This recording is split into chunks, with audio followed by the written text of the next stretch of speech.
और अभी ब्रेक से पहले हम सेलिब्रेट कर रहे थे, लेकिन खुशी हो गई जिंक्स, क्योंकि बाबर आजम आउट हो गए। बाबर आजम ने बनाई अपनी 50 रिजवान के साथ। अभी अच्छी चल रही थी उनकी जोड़ी कि बाबर आजम पवेलियन लौट गए। बिल्कुल, ये ओपनर अब्दुल्ला शफीक के बाद सिराज ने बाबर आजम की भी विकेट भी हासिल की है। इस तरह सिराज ने 2 विकेटें हासिल कर ली हैं। बाबर आजम ने निस्फ सेंचुरी बनाई और वो सिराज की गेंद का शिकार हो गए। इस वक्त मोहम्मद रिजवान 7 चौकों की मदद से 47 रन बना चुके हैं। इस वक्त क्रीज पर वो मौजूद हैं। 3 खिलाड़ी पाकिस्तान के आउट हो चुके हैं। पाकिस्तान का मजमूई स्कोर है 155 रन, लेकिन अब से कुछ देर पहले कप्तान बाबर आजम पवेलियन लौट गए हैं। उन्होंने 50 रन बनाए 7 चौकों की मदद से 58 गेंदों पर, और वो मोहम्मद सिराज की गेंद का शिकार हुए। सिराज की दूसरी विकेट थी। इससे पहले उन्होंने अब्दुल्ला शफीक की विकेट भी हासिल की थी।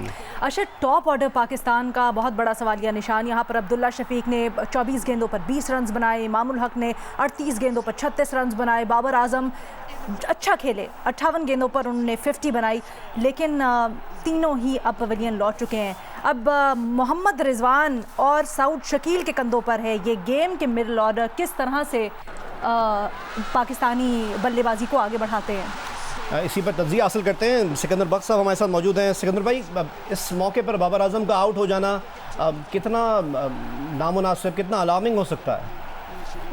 बाबर जो है वो बहुत अच्छा चल रहे थे, अब उनको कम से कम आखिरी ओवर तक निकल जाते, चले जाते, तो थोड़ा सा पेस हमारी अभी भी स्लो है। मैं अभी निकाल रहा था कि हमने पहले 10 ओवर में 49 रन किए, दूसरे 20th ओवर में हमने 103 किए, यानी कि 50-50 इस ओवर में किए। अब ये 30वां ओवर चल रहा है, 156 है, यानी कि हर 10 ओवर में हम 50 रन कर रहे हैं।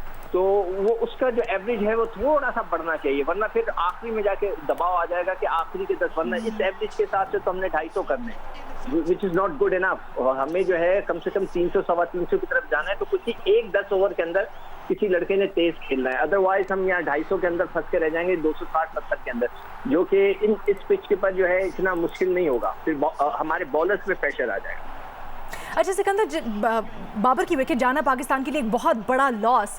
इस विकेट को किस तरह से देखते हैं, जो गेंद करवाई गई और फिर बाबर ने उसको जिस तरह से खेला, उसके ऊपर अपना तज्जिया? मुझे ऐसा लग रहा है कि बाबर जो है ना उसको कट खेलने गए हैं। वो मतलब एक हॉरिजॉन्टल जिसे कहते हैं ना, बल्ले से खेले, ये वर्टिकल बल्ले से नहीं खेले, कि वो हॉरिजॉन्टल बंदा था, तो इसका मतलब है कि he wanted to play towards the third man की तरफ खेलना चाह रहे थे, और गेंद शायद नीचे खेलना चाह रहे थे, तो वो उनके बल्ले से मिस हो गई, या तो वो थोड़ा सा नीचे रहा है, अभी एकदम से वो कट हो गया तो हम देख नहीं सके प्रॉपर्ली। अगर दोबारा जब एक्शन रिप्ले में देखेंगे आप देखिएगा वो कट खेलने गए, ऐसा बल्ला उनका हॉरिजॉन्टल था, तो जिसकी वजह से गेंद उनके बल्ले के ऊपर से निकल गई।